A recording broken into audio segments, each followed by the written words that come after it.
and its own activity. Now, take what happens in a dream. If our own individual mind, the finite mind, is a localization of infinite consciousness, then we would expect our finite mind to have at least some of the behavioral properties of infinite consciousness. In other words, that it would behave in a similar way. When we fall asleep at night, our own mind, which is an indivisible field, albeit a limited field of consciousness, our own mind imagines the dreamed world within itself. But our own mind, the dreaming mind, doesn't perceive the dreamed world directly. In order to perceive the dreamed world, it has to simultaneously localize itself within its own dream as an apparently separate subject of experience, from whose perspective it views its own activity as the dreamed world, although it doesn't know that it's a dreamed world because it is localized as one of the objects in that world. It is immersed in the dreamed world. So from the point of view of the dreamed character, the dreamed world seems to exist outside of itself and to be made out of something other than itself, namely matter. Mm-hmm. But when we wake up in the morning, we realize, no, the dreamed world wasn't divided into a multiplicity and diversity of objects made out of matter, made out of, known by a subject made out of mind.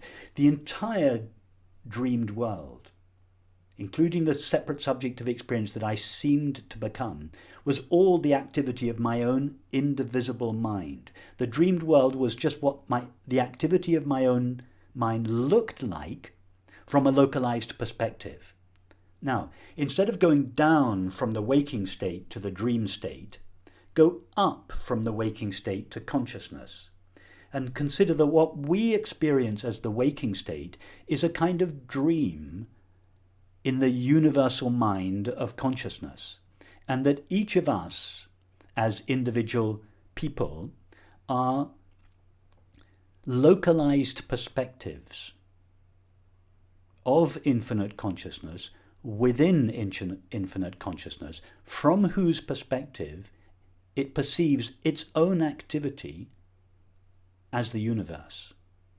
And this would account for, going back to that early definition that you asked me about, this would account for the identity between ourself and the universe, the shared identity or the shared reality of the subject and object.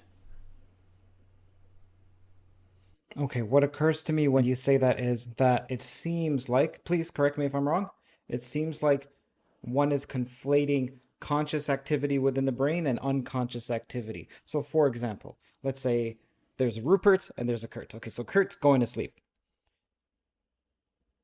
Kurt then, you're saying Kurt generates the world of Mexico in the dream. And then Kurt also generates a Kurt avatar, which has a perspective in order to experience Mexico.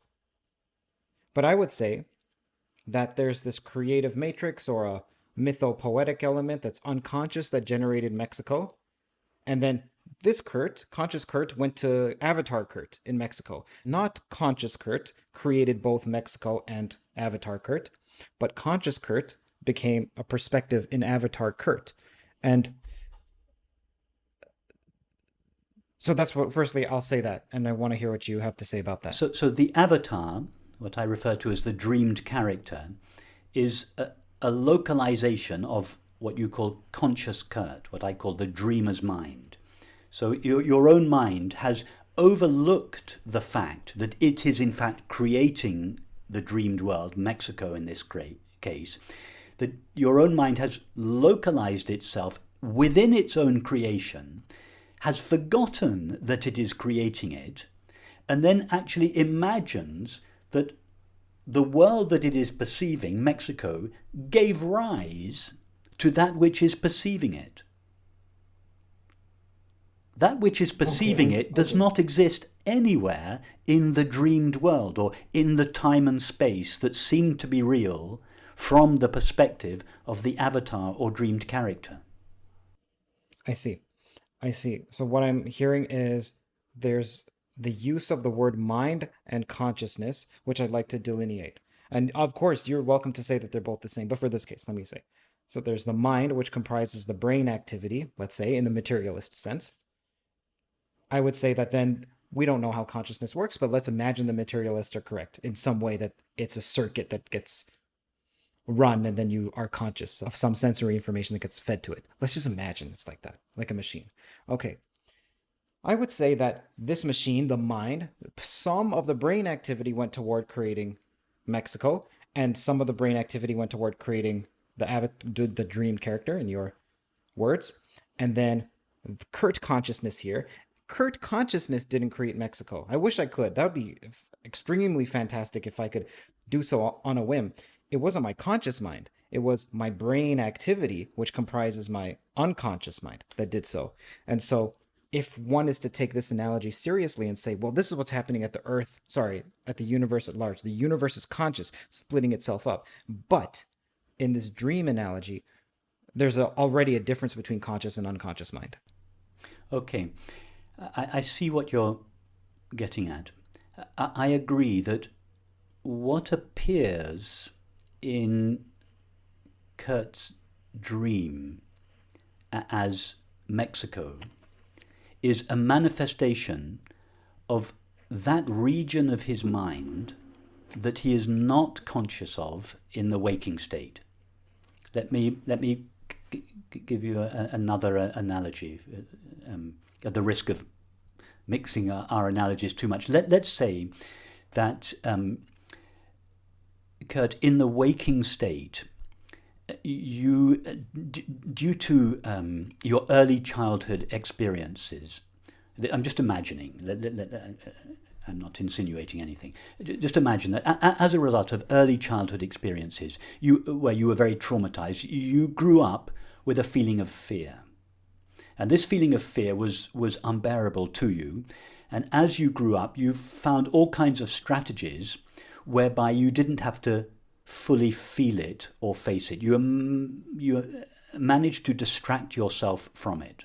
You didn't deal with the fear, but you found strategies of activities, relationships, substances, and so on that avoided having to deal with it. So that the fear, as it were, was buried in you, in the deeper recesses of your mind, that some 10, 20 years later were no longer available to you in the waking state. You were no longer even aware that you had this subliminal trauma stored in the deeper layers of your mind. Now, you fall asleep and you dream that you're being chased by a tiger. So what lay in the deeper regions, the so-called unconscious, which is not really outside conscious, it is just outside the narrow compass of the waking state mind. The fear that lay in the deeper regions of your mind, in the waking state, the subliminal mental or emotional activity that lay in the deepest regions of your mind in the waking state, manifest as your environment when you go one step down to the dream state. And that subliminal fear in the waking state appears as a tiger in your dream from the localized perspective of the avatar, the dreamed character. Now, could it be that what we, and this is what I'm suggesting, that what we experience as the waking state world is a manifestation of the activity of infinite consciousness, the mental activity? In religious language, we could call it the thoughts of God. And by that, I don't mean literally thoughts. I mean the mental activity, the activity, I'm using the word God as infinite consciousness, the activity of infinite consciousness that is not accessible to us, that is not experienced directly by infinite consciousness. Infinite consciousness can only perceive its own activity when it views it through the localized perspective of each of our minds. So there's so much you said. I'm going to get right back to that one. I want to make sure that I say it about the infinite and not being able to experience itself unless it becomes finite. I'm going to table that. I'm saying it out loud so I remember. Yes, yes, the infinite doesn't experience its own activity directly. It has to do so through the agency of a finite mind, just as the dreamer doesn't experience the dreamed world directly. It can only do so through the avatar or dreamed character. I hope you're going to ask me, why can't the infinite directly perceive its own mental activity? Why can't the infinite perceive its own... Now, its mental activity is by definition finite. It's something that moves, changes, comes and goes. Now, I would suggest that the infinite cannot know the finite directly. Because if the infinite were to know the finite directly, it would have to know a finite object from every possible point of view simultaneously. And it would not experience that as a single object. It would actually be utter darkness. For the same reason that when you look at the mic in front of you, you only perceive it as a mic because you're viewing it from one location. Imagine if you were to view your mic from two locations in your room, and you were to superimpose those two images on top of each other. You'd begin to get a blurred image of the mic. Now imagine that you were to view the mic in your room for, let's say, 10 different locations in the room. The mic would begin to look like a cubist painting.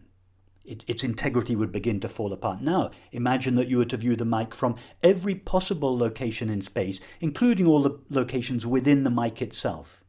You were to superimpose all these images on top of each other. You would not see a mic. In order to see a mic, you have to see it from a localized perspective, from a single point of view. That enables you to see a single object. And it's for that reason that I would suggest the infinite cannot see its own activity directly. If it wants to see its own activity in form, if it wants to realize its own activity, it must overlook the fact that it is infinite consciousness, just as the dreamer's mind overlooks the fact that it is the dreamer's mind. It must localize itself in its own creation, from whose localized perspective it is then able to perceive its own activity as the universe. That's what I would suggest we are seeing when we look at the universe.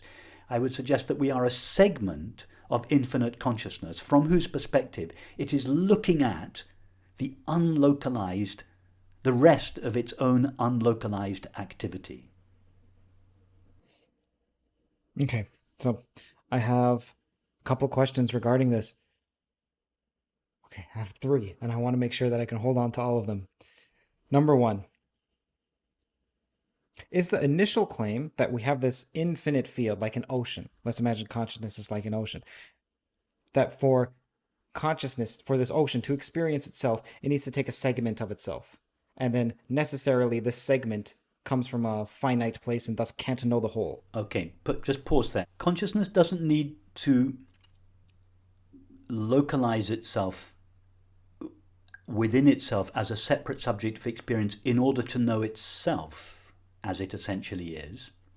It only needs to do so if it wants to know its activity in form. Let me relate this to the activity of the dreamer and the dreamer's mind and the dream character. The dreamer's mind, the dreamer, doesn't need to have a dream and localize itself within its own dream if it wants to know itself. It can know itself perfectly well in the waking state, and within the limits of the metaphor, it does know itself. No, it doesn't fall asleep and have a dream in order to know itself. It has a dream, falls asleep and has a dream in order to know that aspect of its own activity that it doesn't know in the waking state. You fall asleep in order for your fear to become manifest to you as the tiger. So in your dream, you become aware of your own activity, but you don't have a dream in order to know the nature of yourself. So this is very important. Awareness doesn't localize itself in the form of each of us in order to know itself. It knows itself by itself. In other words, awareness is self-aware. But in order to know the contents of its own activity, it must do so from the localized perspective of a finite mind. Okay, must. See, this is the different. This is where I'm having a bit of trouble because I can understand can. It can do so from the perspective of a limited creature, but the must I don't see. And I'll give you an example. That was the example I gave you about looking at the mic from an infinite number of viewpoints. If you saw a microphone from two different perspectives, you can somewhat understand. You may have to switch between the front and the back. You can somewhat understand it. And then if you put 3, and then it's getting tough. And then obviously if you put 10, it's almost impossible, let alone a multitude like infinity. However, some people say that infinite consciousness is infinitely intelligent at the same time. And I would say that the fact that I can't, when I look at a microphone on an image and superimpose another microphone from another perspective, that the fact that I can perceive that somewhat, but then can't perceive it if there's 3 or 4 different perspectives, is a function of my lack of intelligence. But if I was infinite in intelligence, I don't see a reason why showing up. Okay, but hidden in your question, Kurt, is the presumption that prior to, or in the absence of, a finite mind, there is still a mic there which consciousness may or may not be able to perceive.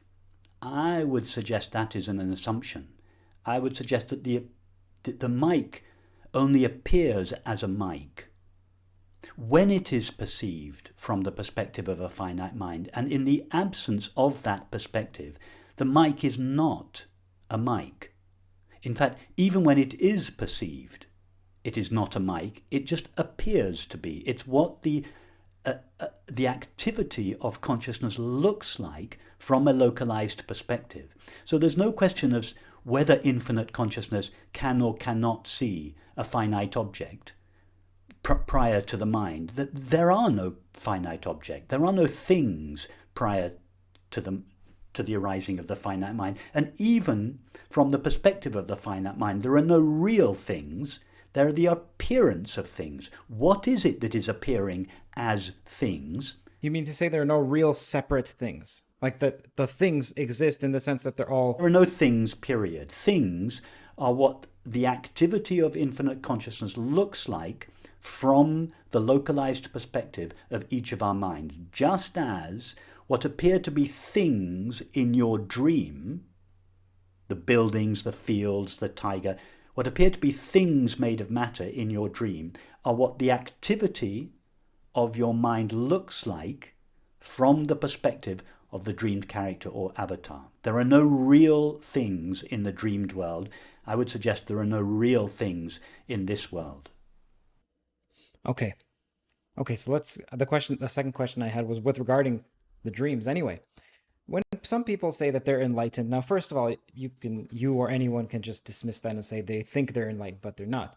However, some people seem to be genuine when they say so and exude a sense of what one would think an enlightened person would look like, such as maybe yourself or Sadhguru. And if one was to take this enlightenment equals awakening seriously, and this dream analogy seriously, then the reason why I think it's more accurate to say that it's like a dream. This world is like a dream, but not a dream in the sense that we know a dream. The reason why I'm putting that asterisk there is because in an actual dream, once you realize, oh, this is a dream, you wake up, and then Mexico's gone. But when Sadhguru has an enlightened experience, it's not like he then vanishes and we just see his clothes fall on the ground, yes, and then all of us collapse. So in this analogy, Kurt, what would be the equivalent of enlightenment would not be waking up and as a result the dream coming to an end. It would be beginning to lucid dream in your dream. That would be the analogy. The dream carries on, but you no longer believe and feel that you are the localized subject of experience. You feel that you are the entire reality of the dreamed world. You're just perceiving it from a localized perspective. Now, in this lucid dream example, do people come back from enlightened experiences where they feel like they have the truth that this whole place is some illusion? Do they come back with, I don't mean to be crass, but powers? When I lucid dream, I have the powers of flight. I can stare someone down and make them crumble or create. Obviously, I don't see that from Sadhguru, but are there some limitations they previously had that they can overcome, that one would say would be impossible had not they realized that this was a dream, like Neo from the Matrix. There are undoubtedly, we must be open to the possibility that these kind of unusual powers exist. However, I don't think they have anything to do with enlightenment. So, first of all, I would never claim that I or anybody else was or was not enlightened. It's not a phrase that I use. I would be very wary of anybody else who claimed to be. It's like saying I'm humble. It's like saying I'm humble, exactly. So it's not. In fact, it's a word that I never use, really, because like so many of these words, it has become so misunderstood and misused. But let me offer a definition, or there are many ways enlightenment could be defined. But let me offer one very simple definition, and that what is traditionally called enlightenment or awakening would simply be the recognition of the nature of our essential self. It's not an extraordinary recognition. It doesn't make you an extraordinary person. It doesn't give you supernatural powers. It doesn't make you a saint. Although it does have an effect on your experience, because in recognizing the nature of your essential self or being, you recognize its qualities, and its qualities then become your qualities. And the qualities, if we can call them qualities, its essential qualities are in relation to human experience, are peace and joy. So you say in relation to human... Let me just say one more thing, Kurt, sorry. Yeah, sorry. So I'm sorry if I interrupt. No, please, but I don't mind at all. I'm always interrupting you. So in relation to a test for enlightenment, because your question started with, are these supernatural powers some kind of indication that enlightenment has taken place, so-called enlightenment, the recognition of the nature of one's being? I would say no.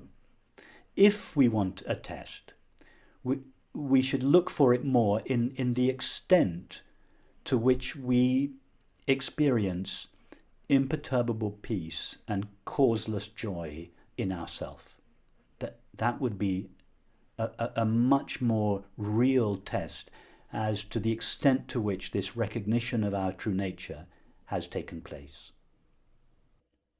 I've heard you mention that this imperturbable peace, causeless joy, happiness, prosperity, maybe not prosperity, but inner prosperity, comes from, as you mentioned, the recognition that we are all connected into this one consciousness. In fact, even to say the word connected implies that we're different and connected by nodes. No, that it's just one vellum and maybe there are ripples on it, on this cloth. I heard you say that before, and by you nodding, I assume that you recognize that you have said that before. But then at the same time, there's some materialists, atheists, who say that they gain their peace and prosperity and calmness from a recognition of their finitude and disconnectedness, that I am going to die and this is all I have. And for whatever reason, that brings them calm. They've surrendered to that, let's say. Susan Blackmore is someone who's said that, and I believe Sam Harris has said that in some other way, shape, or form. What are we to conclude from that? Are they delusional? Are they simply saying that so that they can hold on to their materialist paradigm while still saying, look at the happiness that I have, so you as spiritual people are incorrect? Like, what do you think it is? Is that possible? I would ask them the question, what is it that knows your finitude? You claim that you know your finitude and that you are at peace with it. So my question is, what is it that knows your finitude? Is it okay if I go through this experiment right now? Please do. Please do, because I would far rather explore this experientially than in an abstract. Yes. Please do. Whenever you're ready. Go on. Tell me. You feel that your thoughts are finite, your sensations, your body. You know your own finitude, or your own limitations. What is it that knows that you are finite?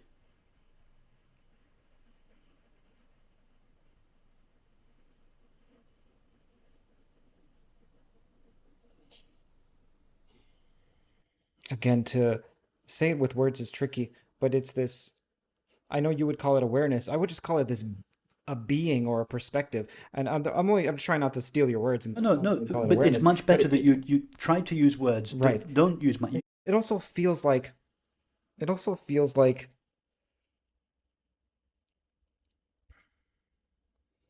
there's a bit of a vibration to it, but the vibration seems to extend to the entire universe. But at the same time, like I mentioned, I have a flashlight. I can't see beyond it, but I have a feeling that it extends limitlessly. But I also can't see beyond the limits, so I don't know for sure. And I have that feeling, and there's a bit of a undulating character to the Now, this undulating character, experience. this vibration, this is something that you are aware of. The fact that you can describe it. You didn't say it was hot or cold.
You said it's undulating. It has some kind of objective form to it that enabled you to say it's undulating. It's not sharp or cold. So I would Correct. push you back a little further in your experience and ask you, what is it that is aware of this background undulation?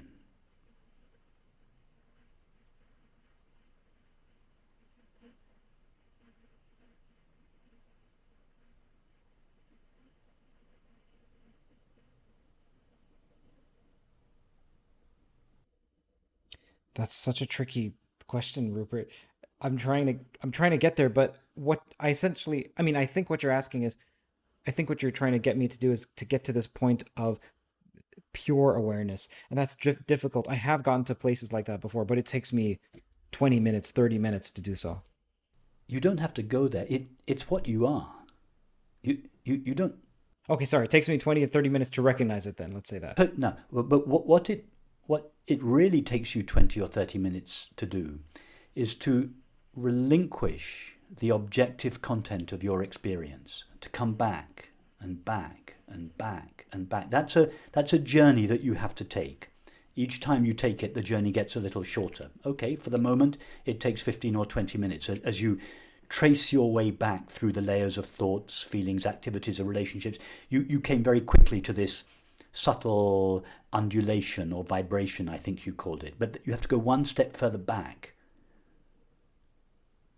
So do so right now, or just you're telling me in the future? But that's what you were doing. That in that silence, and then after 30 seconds of silence, you said, it's so hard to do this. No, what you mean is, it's so hard for me to say anything about that which knows my finitude. Why?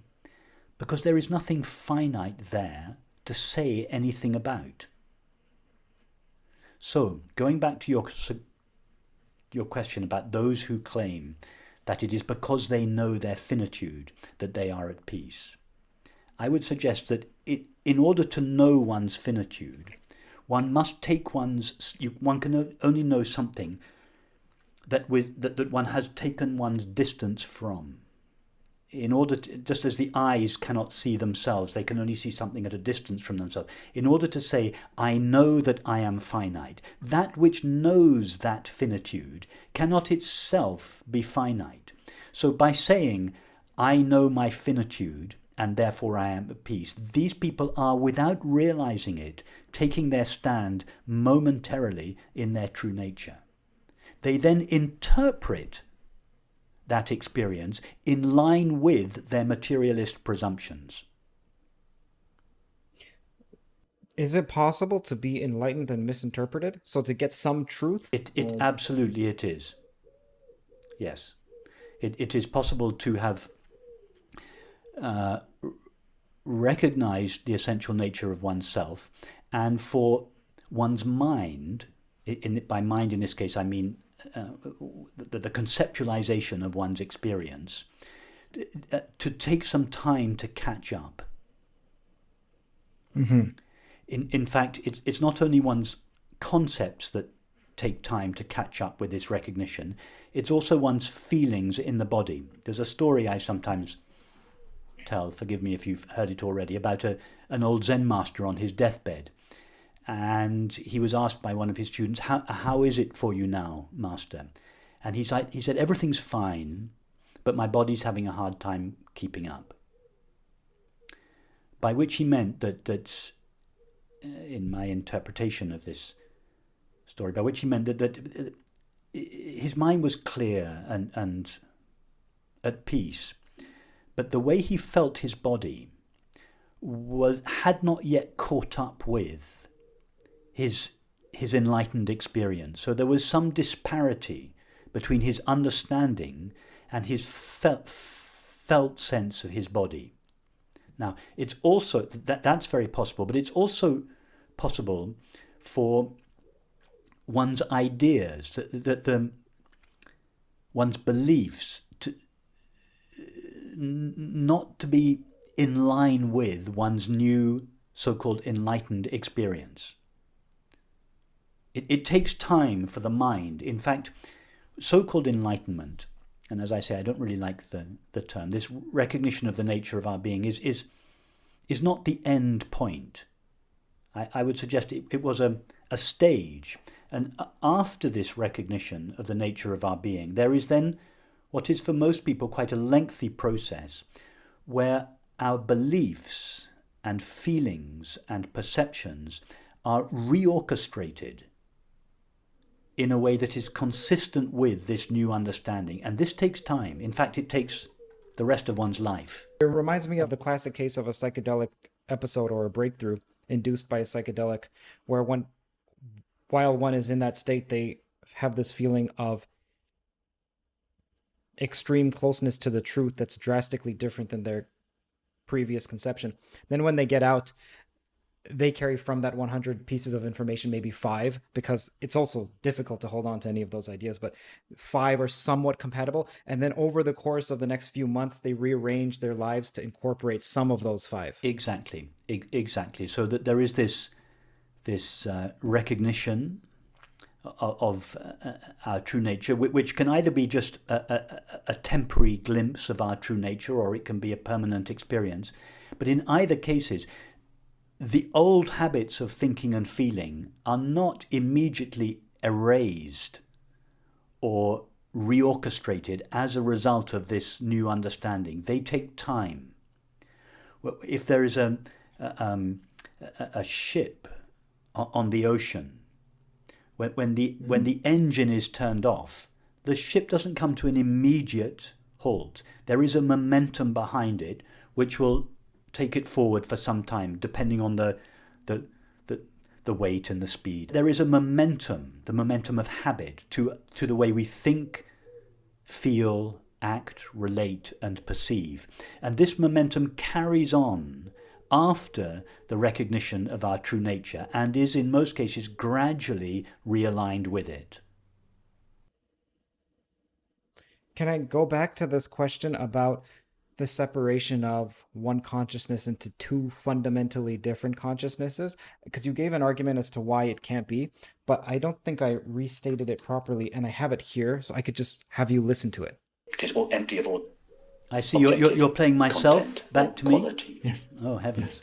It has no finite qualities and is thus said to be infinite, not finite. Infinite, empty, not finite. There is nothing in it which can divide it. This is the part. If there were, for instance, 2 consciousnesses, there would have to be something about each of those 2 consciousnesses that divided or distinguished them from one another. And those distinguishing qualities would be finite limits. Okay. That's what I wanted to get at. Okay. What I'm curious about is, why do they have to be finite limits? Like I mentioned, you have the R2 plane, you can still cleave it by putting an infinite line in between. So I don't see why an infinite line or a finite line makes any difference personally, but I'm curious, why does it have to be... What would enable you to say that they were 2 consciousnesses? Like, for instance, is the space in your room, the kitchen that you're in now, is it from a conventional perspective, is it 1 space or 2 spaces? It's 1 space. It's 1 space. Now, what about the space of your kitchen and the space of, let me assume that your bedroom is next door? Sure. Yeah, that's 2 separate spaces. 2 separate spaces. Why? There's a wall between them. If that wall was removed, would you still say it was 2 spaces? I understand what you're saying is that these lines are drawn arbitrarily, if that's what you're saying. Well, I'm saying that in our experience of consciousness, by which I mean consciousness's experience of itself, there is no limit, there is no line. Consciousness never has the experience of a limit within itself. It is like the aware space, in our analogy earlier on, that cannot find the edge of itself. So in consciousness's experience of itself, it is, I would suggest, ever present and unlimited. So there can be no sectioned off sections of consciousness. There can't be any real sectioned off parts of consciousness, but there can be the appearance of such a part. And you and I and everyone else is just such a sectioned off part, an appearance of a localized and apparently separate consciousness. That's why we feel I am a separate self, I'm a separate person or ego. That's what the ego is, the appearance and the corresponding feeling of being separate, temporary. And I would suggest that was an illusion. That separation is an illusion and is the cause of suffering on the inside and conflict on the outside. Let me think about this. You said it's the cause of suffering. So I recall you saying that there's this infinite consciousness and we're a finite piece of it that thinks we're separate from it. And we think we're causing psychological suffering, but that's actually caused by the infinite consciousness pulling us toward it and not ourselves. I don't know if, firstly, tell me if what I said was correct. First of all, I would suggest we have to back up a little bit. I would suggest that what we as human beings call the experience of happiness is the nature of consciousness. We can come back to that if you want to explore that, but let's take that as a possibility, that the nature of consciousness is what we call peace or happiness. Now, we apparently separate, localized, finite minds are a fragment or an apparent fragment of consciousness. We are a finite mind. And believing ourselves to be temporary and finite, we no longer feel ourselves as infinite consciousness, and we no longer feel the nature of consciousness, which is happiness. So this apparent collapse of consciousness into a finite mind entails the overlooking of its innate peace and happiness. And that is why the finite mind, or the separate self, feels that it is a fragment, that it is incomplete, that it needs to be completed, and it seeks objective experience, that is, objects, substances, activities, relationships, in order to complete itself. It doesn't really want the object. What it really wants is to be divested of its sense of separation and thus returned to its natural state of wholeness, which, from a human perspective, is conceptualized as happiness. Okay, let me ask a foolish question. Is there a reason, per se, that this infinite consciousness had to become finite? So is that a Yes, let's say that. Why is it becoming finite? I know you gave some examples with perspective, but let's anew. Ultimately, I would suggest there is no reason, because any reason for manifestation would already be something manifest. If we said the reason that infinite consciousness appears to itself in form through the agency of a finite mind, and it does so for this reason, and the reason is X, that reason would already be something manifest and could only be known from a localized perspective. So from consciousness's point of view, I don't think we can say there is a reason for creation. It is simply its nature. It is its nature to move within itself. It is the nature of the ocean to generate ripples within itself. It doesn't do so for a reason. It is just its nature to do so. Sorry, Kurt. There is only a reason, or there may only be a reason, from the localized perspective of a finite mind, which thinks in terms of time, space, and causality.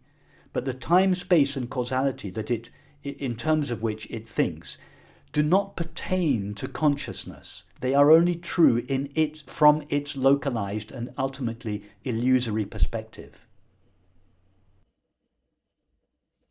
Okay, so you seem to you say that with eloquence and with purposiveness. And I lack that because I don't have anywhere near the same security. So what I'm wondering is, if us as these finite beings are almost unable to discern motivations, if there are such a thing as for the infinite being, or its qualities in general, aside from momentarily connecting with it and feeling peace, aside from that, then how can we say that time and causation and so on don't apply? Now, let me see if this is the reason, because if it was, it would be as if there was something outside consciousness, but in this theory, there exists nothing outside consciousness. Is that it? Yes. Okay. Okay, now as for the ripples, if I was to just have a pond and let's remove wind, because wind is outside an ocean, and let's remove the ground and so on, then this glob of water wouldn't oscillate. There wouldn't be ripples. So it's actually the interaction of something outside it that causes ripples. This would be an ocean, Kurt, that spontaneously shuddered within itself and thereby generated ripples within itself, not due to some external cause. Obviously, the ripples on the surface of a lake is caused by something above the lake, namely the wind. But so this is a very imperfect analogy. But I would suggest that consciousness spontaneously shudders within itself, not for any reason. It is its nature to do so. And this shuddering within itself generates what we could visualize as ripples. And these ripples then multiply and diversify and become its activity, which later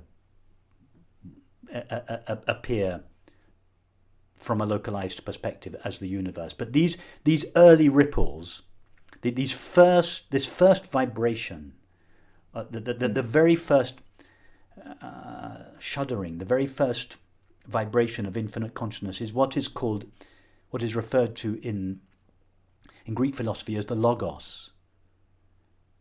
In the New Testament, it's referred to as the Word. The initial activity of infinite consciousness, which later manifests as the universe. It's the Logos, the primal sound, the primary vibration, which later multiplies and diversifies and appears from a localized perspective as the universe. Is the Logos the activity, so it's like a process, or is the Logos the nature and the laws? It is its nature to move within itself. It's not just silent, static, motionless. It is its nature to move, to vibrate within itself. And what is referred to as the Logos would be the first form of its activity, the initial activity, the primary activity, but which later will diversify and give rise to what we know as the universe. In Christianity, at least in some interpretations, the Logos is around us even still, and we need to interact with the Logos. Absolutely. The Logos, the activity of consciousness is actually what we are perceiving as the universe. Okay, hold on. Repeat that one more time, please. The Logos, the activity of consciousness, is what we are perceiving as the universe. It's not that it is around us, it is all that we ever experience. It just appears to us as a physical universe from the localized perspective of each of our finite minds. So that our finite minds are like a pair of glasses that we put on that renders the Logos, renders the activity of infinite consciousness as an apparently material universe. And time and space are part of the apparatus through which we perceive. They are not the nature of that which is perceived. It is our finite minds that project or confer time and space onto reality. They are not inherent in reality. They're not fundamental. Sorry. No, I'm so sorry. There's obviously there's a lag, so please, I hope you don't think I'm being rude. I don't mean to interrupt. Not at all. Not at all. I'm always. And I'm enjoying this. I feel at such an ease, Rupert, that I've only felt with 3 people, and that is Bernardo Kastrup, so your kin, and then Ian McGilchrist, and I think there was one other person. I'm happy that you say that, Kurt. I also feel completely at ease. If I might say so, you're an extremely good interviewer. The role of an interviewer is not, as you say, to be adversary and conflictual. It is to somehow draw out from the interviewer what he or she knows, but without even knowing that they knew. So it's a creative, dynamic process, and so it's mutual. And I'm very touched that you say that about this kinship that was very evident in your conversation with Bernardo. I haven't listened to your interview with Ian McGilchrist, which I certainly will do, because I haven't read all of his book, but I've read some of it, and I just every single page, my mind was resonating with, and I thought, I would love to have a conversation with this guy sometime. And Ian McGilchrist's foreword alone, or preface alone, for The Master and Its Emissary, the second edition, that preface is its own book. That I listened to it while I was walking. So I had to keep pausing and making notes. Yeah. Okay. So getting back, yes, I feel extremely calm with it, because usually what happens during these interviews is I'm looking up a person for 2 weeks straight, just watching all their videos, reading all their papers. And then when I see them, there's a bit of a surrealness to it, because it was as if they were I at least unconsciously put them on a pedestal. And I'm not saying I don't put you on a pedestal. I respect and adore you, man. But I also feel I feel like I don't have to overly try. I feel like I can be myself. I'm very happy to hear that. Good. And as for, just a quick aside, as for what you say that as me as an interviewer, what I'm trying to do is I'm actually just trying to understand what you're saying, and I'm trying to visualize, and I'm trying to see, how do I see it from that perspective? Because most of the time what I see from people like Michael Shermer, and I'm sure from Sam Harris and others, is that they have already an entrenched worldview, and then they're trying to see how does it fit in, and if it doesn't, then it's incorrect, so let me poke holes. But Kat, I think that's why I'm enjoying this conversation so much, and why I say I think you're very good at what you're doing, because you're not entrenched in a materialist perspective. You're very well acquainted with it, but nor are you entrenched in a non-dual perspective. You're open to both, and so you're not entrenched anywhere. So you're not making any presumption about either perspective, and that makes for a very open conversation. Thank you. I'm just trying to understand it. That's all I'm trying to do. So anytime if you feel like I'm attacking you, no, I don't. I feel entirely that you're trying to understand this in your own experience. Okay, we'll get back to this. So where do you disagree with Donald Hoffman? And also, where do you disagree with Bernardo Castro? For example, they don't take some concept too far, or they take some concept past this domain of applicability. I'm getting you to pick a fight with your friend. Yes, okay.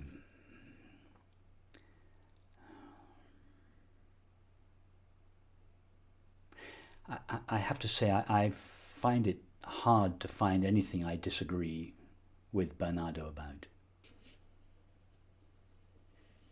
Okay, how about Donald Hoffman? The little that you've seen of him. Donald, I met him once. I liked him very much. We had a good but brief conversation at a conference. I haven't read his book, but I've watched a few interviews. So I've got and I've heard him speak live on a number of occasions. So I think I've got a reasonably good idea about his basic idea of conscious, that reality is, I think he would say, a network of conscious agents or conscious experiences.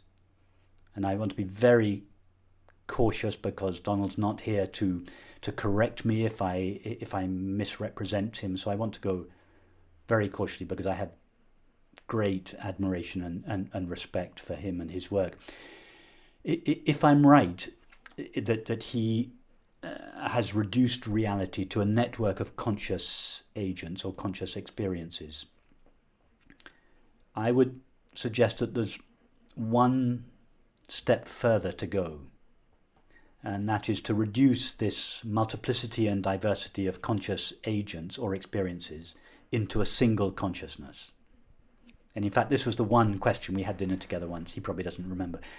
It was the one question I asked him when we had a conversation, is would he consider this a possibility, and he said very much so. He couldn't say for certain, but it was something he was exploring. Because let's take the idea, and again, I may not be representing Donald properly here. Sure. So let's be clear that what I'm talking about now is my very limited understanding of his idea of conscious agents or conscious experiences. Let's take this idea of a multiplicity of conscious experiences. Each experience must be different. So the experiences are different, just the fact that there are numerous experiences, each one must be different. However, there is something that is common to all the experiences, namely consciousness, because they are all conscious experiences. So consciousness is the common factor in each conscious experience. This is actually true of our experience. If you think of every experience that you've had in your life, every experience was different, but consciousness was the common factor in all of them. So, if I understand Donald correctly, this multiplicity and diversity of conscious experiences, consciousness is the common factor in each of them. Now, how do we know that the consciousness that is the common factor in each of these consciousness experiences is a different consciousness? To me, that's like suggesting that every time you watch a different movie, you see it on a different screen. No. All movies share the same screen. I would suggest all experiences share the same consciousness, whether they are experiences that an individual mind has, or, if I understand Donald correctly, whether they are conscious experiences that exist beyond and outside of the finite mind. They still share the same consciousness. And for this reason, I would be interested to have this conversation with Donald, whether he is open to the possibility that there is a common factor that unifies all these conscious agents or experiences, and that is their fundamental reality, namely consciousness. So I'm not sure that that's a disagreement with Donald, because I haven't understood his position well enough to see clearly how it differs from what I'm saying. But I think what I'm saying is reasonably accurate. So that would be a difference. As I say with Bernardo, I feel this deep resonance with him, and what I love about Bernardo, and that is very interesting about where we meet, but both where we meet when we meet in person, but where our ideas meet, is that Bernardo and I have come to this understanding through very different channels. He's primarily a scientist, and he comes at this through the rigorous scientific method, and I didn't take that route. I went this route primarily through introspection, through the investigation of my own experience. So in my experience, I explored my experience, and my mind then had to catch up, and indeed is still catching up and finding new ways to formulate my experience. Whereas in Bernardo's case, and I hope this is a reasonable thing to say. Bernardo, if he ever listens to this, will correct me if it's not. In Bernardo's case, his mind ran ahead of him. He came to this understanding through rational inquiry, and then his understanding, his felt experience, not his understanding, his felt experience had then to catch up with his understanding. So in my case, the felt